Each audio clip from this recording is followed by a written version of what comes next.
Hi everyone. In this video, I will be showing you how to remove business portfolio on Facebook. So you just have to open your Facebook account and then look for this ads manager. Wait for a couple of seconds as it is processing. So this is what it looks like. This is ads manager, and what you're going to do here is you have to go to the left side and then you have to click this three lines and then tap this all tools. After that, you have to click this business settings, tap this one, wait as it is loading or processing.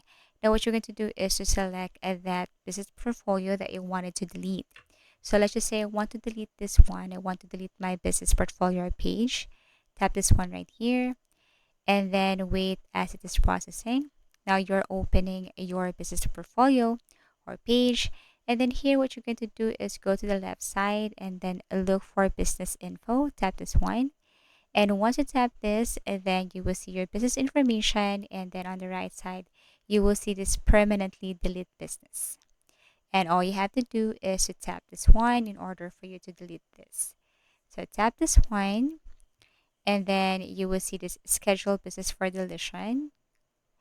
All you have to do is to click the reason why you wanted to delete this and then tap next, or you can also add instructions or information here. And then after that, once you're okay, then what you're going to do is to just simply schedule business deletion. So I really hope this video helped you. So if you have found this video helpful, please do like and subscribe to our channel. If you want to suggest any topic, just feel free to comment down below. See you again in our next video tutorials.